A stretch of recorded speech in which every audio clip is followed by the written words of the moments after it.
Good evening, everyone, and you're welcome to today's Tech Talk Show with Kazim. So the topic for today is moving from reactive to proactive security on Azure. And I have Sami Laiho with me today to talk us through today's topic. Sami is one of the best when it comes to the world of Windows OSs and security as well. He's a Microsoft MVP. He's been an MVP since 2021, 2011, I beg your pardon. And he's also an author on the Pluralsight website. So you're very much welcome on the show this evening, Sami. Thank you so much. Happy to be here. Yeah. Do you want to, is there something you feel that I've missed out on? So do you want to reintroduce yourself before we delve in, Sami? Well, yeah, sure. So, as mentioned, my name is Sami Laiho. I'm stationed in Helsinki. I used to travel around the world all the time, but as probably everyone else, I'm now stuck home for the past few months. And I think the next, like Microsoft said, the next big events will be online only, at least until end of July 2021. So this is gonna probably be a new way of living for all of us. I've been doing a lot more consulting on security, as many of the events are cut down or haven't been able to run. So I've had a lot more time to stay home, luckily, and also have had some proper time to do a lot of consulting gigs that I've had to postpone because of so much of teaching and traveling around the world. But that's basically me. Like said, I specialize in security and operating systems, and I love teaching this to other people. That's what I really want to do. Okay, Sami. So let's jump right in now. When we say proactive security, are we talking about having visibility into potential security breach here? Or what exactly does it mean, to say proactive security versus reactive security? So reactive security is the traditional way of doing security where you try to identify all the threats that you find. So when someone else finds a malicious application going around, we'll find fingerprints for it and feed it to our antivirus, and then our antivirus or anti-malware will identify it when we find a sample like that. Proactive security, on the other hand, is changing your security principles to work beforehand, meaning that instead of trying to detect the bad things, we're going to, for example, only list the good things. So proactive is, luckily, it's not that much about licenses or cost. It's more about concepts. It's about how we keep our environment safe instead of fighting against something that got in. Okay. Most of what security personnel, security professionals in most organizations do usually is reaction to an event, right? So in your opinion, how do we create the shift? How do we shift our thinking from being reactive to becoming more proactive in our approach to security? Well, the good thing about proactive is that although it's a little bit difficult for some people to maybe believe it at first, but it does take your amount of work down quite a lot. So mainly it's about changing people's mentalities. But I think a very good comparison is thinking about antivirus. So currently we have about 1 million pieces of new malware found per day. So if you think about trying to list 1 million bad things per day compared to creating a whitelist that, for example, I have a list that's been in an environment that's been running whitelisting since 2002. So that's 18 years now. And the list is now about 100 lines.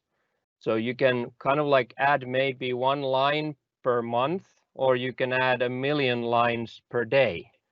So it is so much more effective. Currently, a whitelisting solution can easily take out the 1 million bad things per day.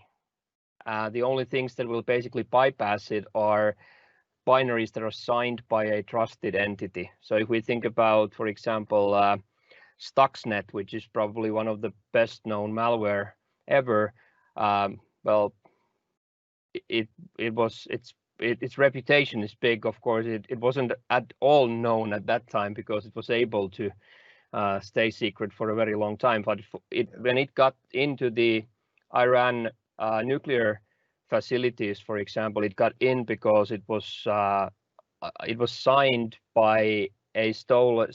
with a stolen certificate from Realtek. Okay. And basically only those things will go through your whitelist.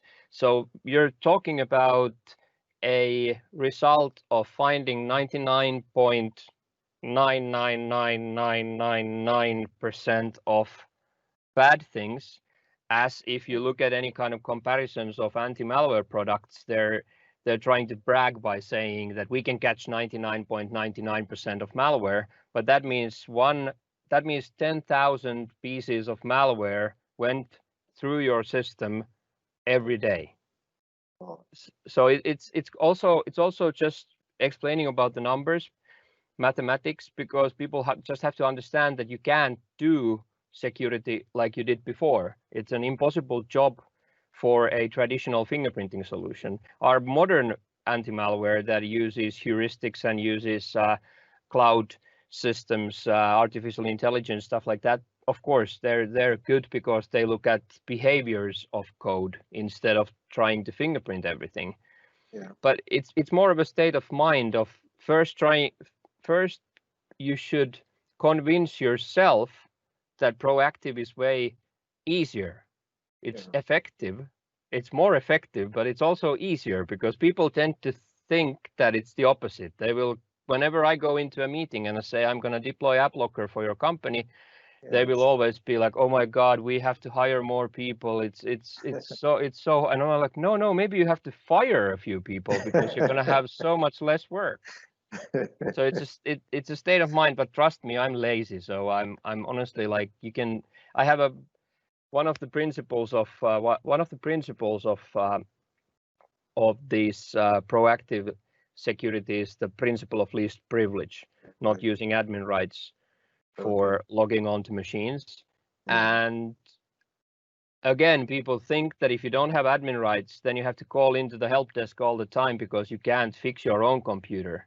But the idea there is that when you don't have admin rights, you can't break your own computer. Which actually, I have a Swiss company that we deployed the principle of least privilege, got rid of about 17,000 admin accounts in the company, and that was done in 2018, and in 2019 they lowered the amount of tickets in their help desk system with 75%. Wow. So it's just first convince yourself that if you want to work more effective and work less and have more free time, you should go proactive. Then look at the numbers, which actually explain that it's the only proper way of doing it. And of course, sometimes we need higher entities to tell us what to do. And Gartner, for example, has said for the past 5 years now that the two most important concepts for any company for security are the concept of least privilege and the concept of whitelisting. So those are both proactive. They're not reactive. You're not reacting to something that happens. You're proactively preventing it from happening. Okay. Thank you for that answer, Sami. So I want to also ask, in terms of cost now, does it mean that having a proactive security system in place, whether on-prem or in the cloud, does it translate into more money? Well, yes. As most people, of course, very quickly start asking me, like, how much does this cost? There are certain things that need some money to it. So whitelisting, for example, whitelisting is very easy to do with AppLocker, but that's only free for the Windows 10 Enterprise editions. But Windows 10 Pro has software restriction policies, which can be used for whitelisting as well. That's free. It's not an excuse to not do it because you don't have Enterprise. Principle of least privilege is something that Microsoft doesn't really help us with. We still have old applications. We still have, for example, I have engineers working in oil refineries, and their day-to-day job is to take a laptop, and they need to plug the laptop in to a device in the oil refinery, and they need to plug it in with a network cable. And because they don't have DHCP server, they have to set a static IP address. But you can't set a static IP address if you're not an admin, which means like there are things we have to solve. When you start solving those, there's a lot of tools out there. So we can have tools that basically require intervention from the help desk. So they're these tools that we call one-time admin passwords, which means that you can get a password for an admin account that only works once, and then if you need to do something else, so for example, if you need to install a printer, you call help desk, they give you a password, you can install it, but then it won't work anymore. So those solutions, my company has one called Adminizer. Then there is a bigger company in Finland called Centero that do it as well. And then if we jump up from that to the level where you want people to be able to independently do their work without being an admin, then we usually need third-party tools as well. Jeremy Moskovich is the world's best-known group policy MVP, or MDM MVP, I guess nowadays. He has a tool called Policy Pack, which allows you to elevate applications, single applications, to an admin. So changing your mindset from always giving admin rights to a person or giving admin rights to a computer, you just give admin rights to the required tasks or required apps. Okay. Beyond Trust is the market leader in this, and Beyond Trust, because it can cost like $30 per computer. And of course, if you have a lot of computers, then that sounds very expensive. But on the other hand, if you think about being able to decrease the amount of help desk tickets with 75%, that is a huge saving. Also, I stopped using admin rights when I was about 23 years old, so 18 years ago. I stopped using admin rights. I will never ever take admin rights on my own machine, at least not log on as an admin. But the reason was nothing to do with security. The reason was that I used to be one of those people who would reinstall Windows maybe every 6 to 12 months. Because we all know that when you install Windows, again, format C, install Windows, and it just works better.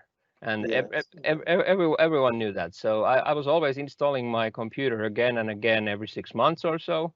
And then when I got rid of my admin rights, I could keep running the same operating system for 5 years. Wow. So 5 to 10 less reinstallations for me. And if you can multiply that to a lot of computers, those savings are a little bit difficult to quantify, because they don't show up as like saved licenses. You have to calculate how much you save from help desk work, how much you keep productivity up because people don't have to reinstall their machines and send them into repair. And also, I mean, I haven't, for the past 5 years or so, I have not paid for third-party antivirus. So I used to spend a lot of money on Symantec or F-Secure or Trend Micro or whatever. I mean, that's something I don't pay anymore. So I save that and I save on the reactive stuff and put it more on the proactive stuff. Okay. So I'm going to also ask then that if it's going to cost a bit more money, how, in your opinion, how easy then is it going to be to sell that approach, to an organization or to a customer? Most especially if that customer happens to be a customer who has never been hit by cyber attack in the past. that's of course the problem with security, that it's a lot harder to. It's easy to explain to anyone who has been attacked. Yeah. So that's always easy. Security is really, it's a little bit annoying to be a person responsible of security if nothing bad happens. I mean, I honest, this is not a joke. I have a friend of mine who was fired from a company. He was a chief security officer for a bigger company, but he was fired because nothing bad ever happened. There was no use for him. It's like it's like so twisted that you actually do a perfect job, but because it doesn't show up anywhere, it's really difficult. I have had a lot of success in convincing managers to give us budget for the IT for things like this, but usually my approach is about how much better the operating system works, how much faster it is, how much less reinstallations, how much less tickets. That usually works for me a little bit better than only saying that this way we will not have malware, because then people are like, well, we haven't had any problems anyway. So you're correct. It's very difficult to justify if nothing bad has happened. And then if something bad happens, then you have budget as much as you want. Then it's always easy. But I think you should remember the approach that we don't do security just to keep bad guys out. We do security, and these concepts we implement also to keep your operating system running better. Okay.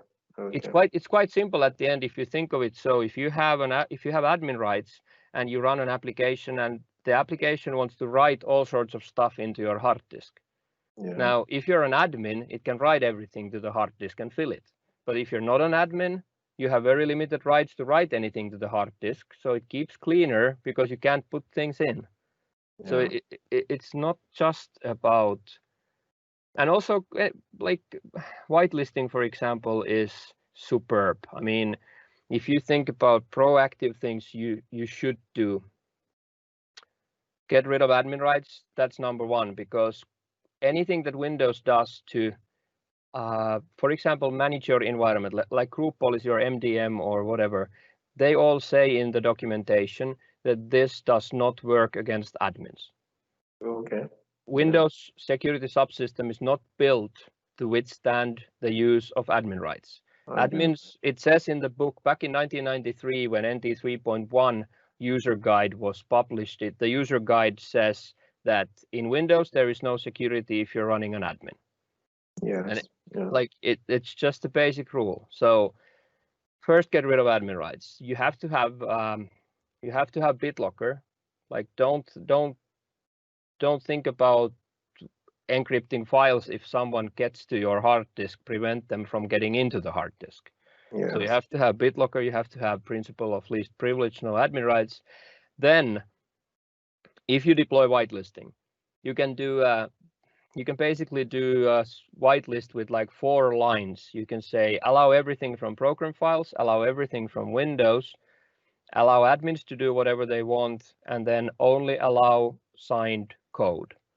And if the code is not signed because it's old, you can sign it yourself. You can build yourself a code signing certificate, and you can sign the binaries that are not signed.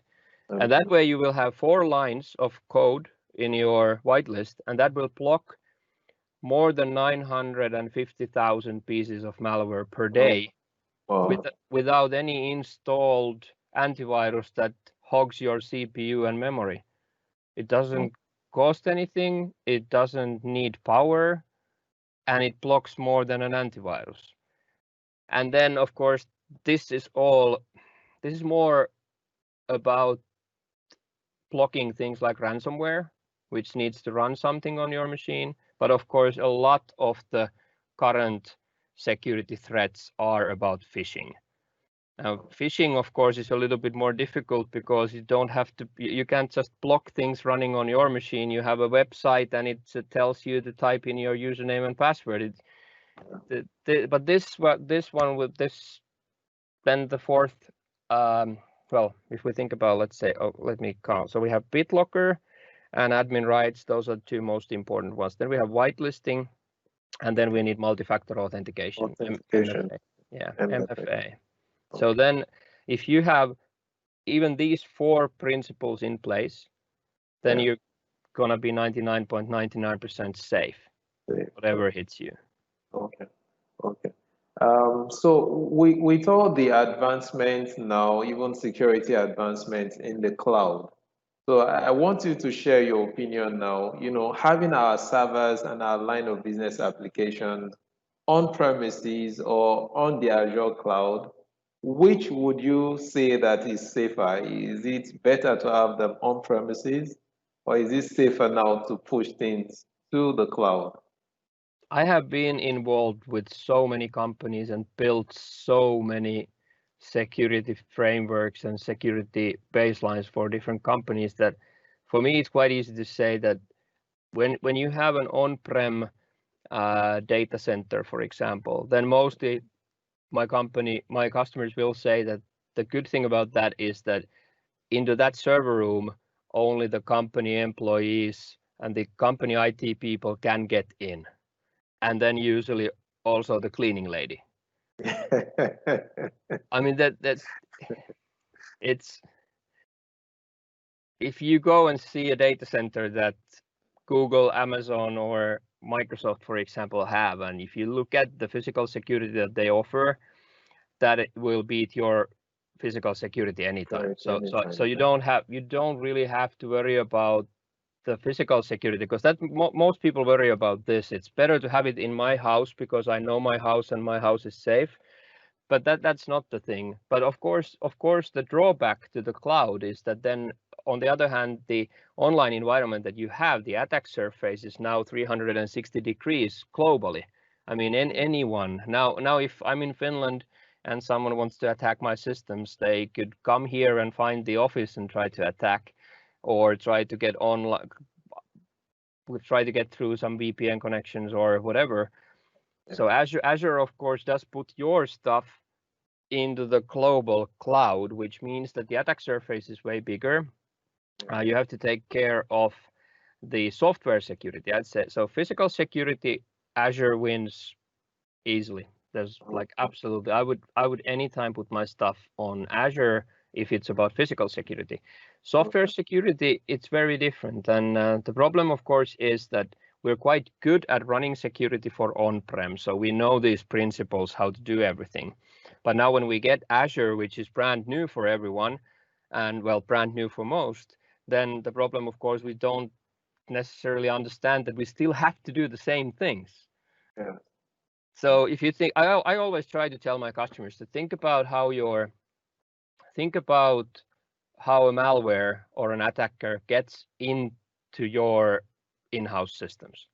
They get in through the endpoints. They don't go straight to the servers. They usually find a laptop, or they usually find a workstation. They usually get on the network and try to attack, but there's an entry point that you have to protect. So I get this question all the time. If we have Azure, and then in Azure there's cool whitelisting solutions, so we just whitelist the things that can be run on the server.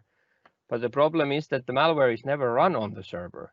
The malware executable may be downloaded from the server, but it's always executed at an endpoint. Yes. So it's always the endpoint. Then at the endpoint, if you think about how malware launches, then you have malware gets in through Outlook. So maybe Outlook executes it, or more commonly it's a plugin, Adobe Reader, your Office, Excel, Word, whatever. So your Office is one of the entry points is through your Office, or it's an executable that you execute, and then of course you have to protect against that. But I mean, trying to figure out how does it get in, USB key or email, or from the web browser itself. So you have to protect the browser, you have to protect Adobe Reader, you have to protect Outlook, Office. So just thinking about how it gets in, rather than trying to think about like Azure is safe now. So, but if you access safe Azure from an unsafe endpoint, you're in trouble anyway. Yes. Yes. So I'd say physical security, yes, Azure wins hands off, hands down. Software-wise, we still have to do the same things. So even for me, when I talk about moving from reactive to proactive security in Azure, it still has the same main principles. We still need whitelisting. We still need BitLocker on the machines. We still need good passwords, of course, multi-factor authentication, Okay. least privilege. Like if what we do on-prem is we always divide our Active Directory domains into different tiers so Yeah. that domain admins can only log on to domain controllers and server admins can only log on to servers and workstation admins can only log on to workstations. Because if you get the malware, so if I get it on my machine now and I'm a limited user, it can basically attack my data, nothing else. If I'm an admin on the box, then it can attack every user that uses this computer. Yeah. If I use a workstation admin, then it can attack all the workstations we have. If it has server admin, then it can attack all the servers we have. If it has domain admin, we lose the game anyway. Yeah. So the most important things you can do, like that, the number one thing I tell everyone, if you want to learn something from this and if you want to save you from going on news being one of those breached companies, don't ever let anyone log on to a workstation with a domain admin account. Okay. Azure, same thing. Don't ever let anyone log on to a workstation with a global admin. Admin. Yes. So it's a little bit different. We call them domain admins on-prem. We call them global admins in Global Azure. Azure. Yes. But the concepts are the same. Principle still Yeah, applies. Okay. yeah. Principle of least privilege. Okay. Don't use excessive privileges. Okay. So and security is like an onion. It's different layers. So if I Yeah. get the malware, then we have to think about like first whitelisting only allows things that we trust. So if it for some reason, which is already very weird if it happens, but if it goes through that protection and it gets Yeah. into your machine and it gets to execute, then as long as it executes with limited user privileges instead of admin privileges, it can't do that much. Okay. Yes. Yes. And then there are other principles. The list is long, but one of the most important things here, of course, is also that you don't use the same password for the admin accounts on multiple different computers. Computers. Okay. Labs is free local admin password solution that is free from Microsoft that allows you to randomize the passwords on different computers. Because when you get a compromised computer, someone attacks your computer. If you look at big security conferences like Black Hat, DEF CON, things like this, 90% of the demos are something about Mimikatz. Mimikatz is the most used hacking tool in the world, but it doesn't work without admin rights. Yeah, exactly. So if you read the book, which said that there is no security if you're running an admin, if you read the book, Mimikatz doesn't even do anything. Okay. So that's of course the next thing, because someone compromises your computer, and if they can get Mimikatz running, for some reason they get admin rights which they shouldn't, but if they get it anyway and they get Mimikatz running, then they will attack your next computer with pass the hash attacks. Now pass the hash attacks can be mitigated mostly with Windows 10 Enterprise because it has credential guard which will block it for domain accounts, but for the local accounts you still have to make sure that if they get the password from the local computer, they can't laterally move to the next computer because the next computer won't have the same password. That's right. Yeah. Okay. Okay. All right. Thank you very much for that response. So quickly, when we look at the Microsoft Azure cloud now, I know Gartner has the CASB, the Cloud Access Security Brokers. How can you help us with an insight into this? How well is Microsoft Azure doing on the Gartner CAS quadrant when we compare it to other cloud platforms? Well, Microsoft's there's different measurements that Gartner does. If it comes to reliability, for example, then Microsoft is quite on par with the other big players, AWS and Google. If we look at this, if you look at the security part, then although Azure is the most attacked environment, Azure is still currently on top of Google and Amazon when it comes to the security levels. So they're all quite close to each other, and they're always neck to neck. If you look at first quarter this year, Microsoft had more downtime than the others had. But on the other hand, Microsoft had less attacks that were successful. So I'd say Azure is very secure. More problematic for me, for example, is still the security policies of the companies themselves, because, for example, in Finland, we can't store a lot of data outside of the Finnish borders. Although we would trust it, the law says.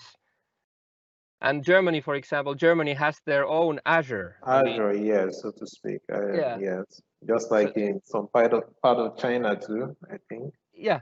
So there's it's not always about which one is actually the most secure, but it's not easy to make old companies believe in this cloud era. And I honestly, like, when Microsoft has gotten a lot smarter on this, because if you go back like 2-3 years ago in their biggest events like Microsoft Ignite, they would just tell you this is the way to move to Azure as fast as possible.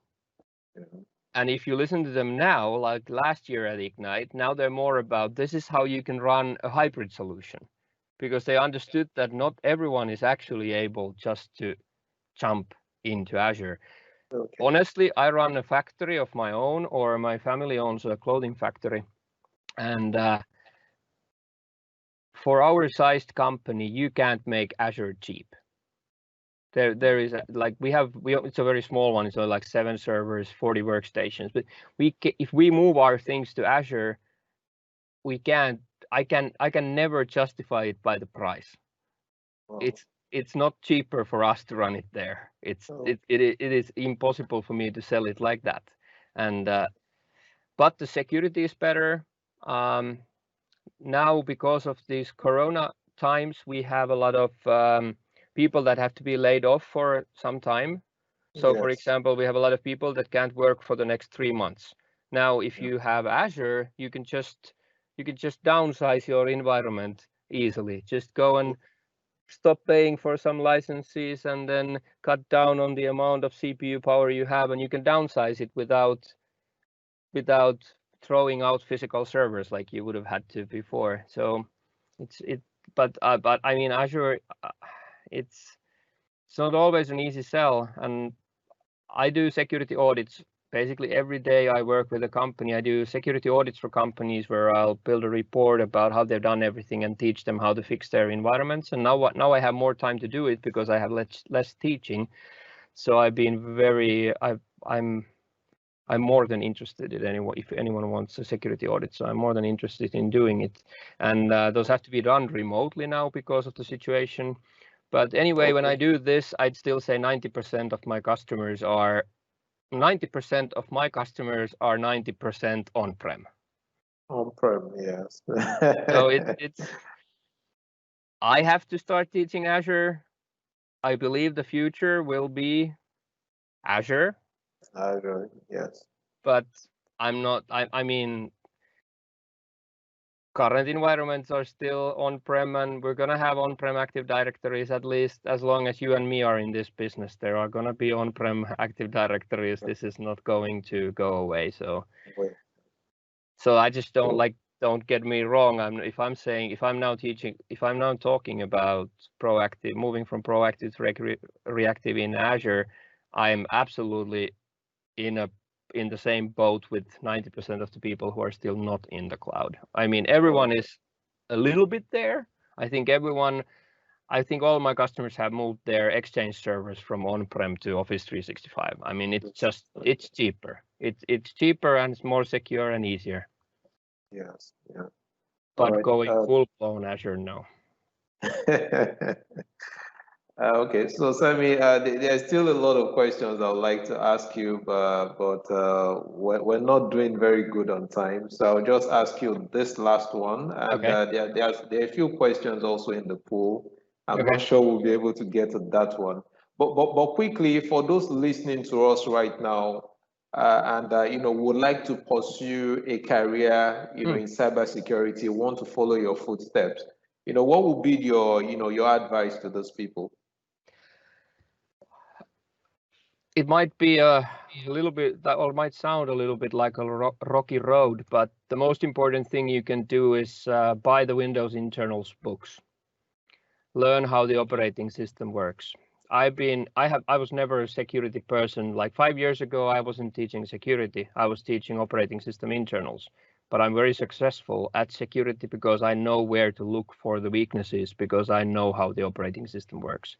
It's very difficult the other way around. So I would say learn your operating system stuff, learn how PCs work. I mean, honestly, get a book about CPUs, or get a book about the PC architecture, or start reading through x64 specifications on Intel's website. I mean, just get some sort of an idea of how PCs work, because most of the attacks are not most, but many of the attacks are against actually the UEFI level, which is the same for Linux and Windows. So it doesn't matter which the operating system is. Then learn your operating system, how it works. And then after that, I highly recommend online training. So online training, I have my own dojo, win-fu.com/dojo. Secure Academy has a really very, very good security courses for anyone who wants to do cybersecurity. So it's Paula Januszkiewicz's company. And then Pluralsight is an endless resource for learning, but honestly, learn your basics. They will help you at every point. And then cybersecurity stuff I'd highly recommend as Pluralsight, LinkedIn Learning, Paula's Secure Academy, my dojo. It feels sad for me, who's been teaching live classes for my whole career, but I'm always selling my own video courses by saying that for the price of one seat on one of my courses, you can get all my content for the next 20 years.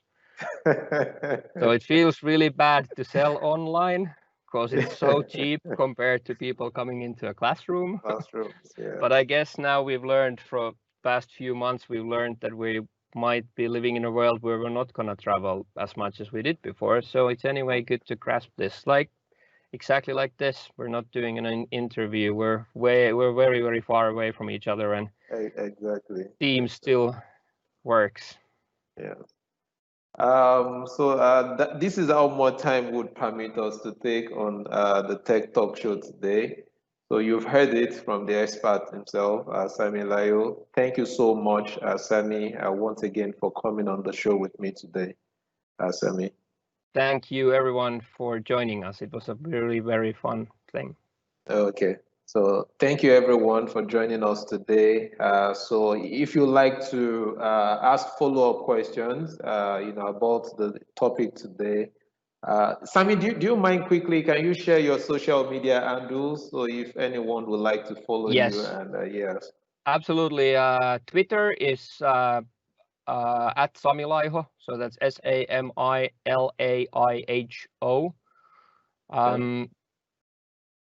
I think I got about 12,000 people following me, so join me there. That's the most active one. Then I have I just today announced a new blog series on 4 sysops. So that's number 4 sysops.com. That's about AppLocker, how to deploy AppLocker easily. So that's my current blog site. LinkedIn, find Sami Laiho. And if you have any follow-up questions from anyone, just feel free to send me those follow-up questions and I can answer those in a written form, and then you can share it out. Okay, okay then, okay. So thank you so much. Thank you everybody for being part of today's show. And let's do this again next week. So please do continue to stay safe and healthy, and bye-bye for now. All right, bye-bye. Bye-bye. Thank you so much, Sami. Thank you. Bye-bye. Thank you. Bye.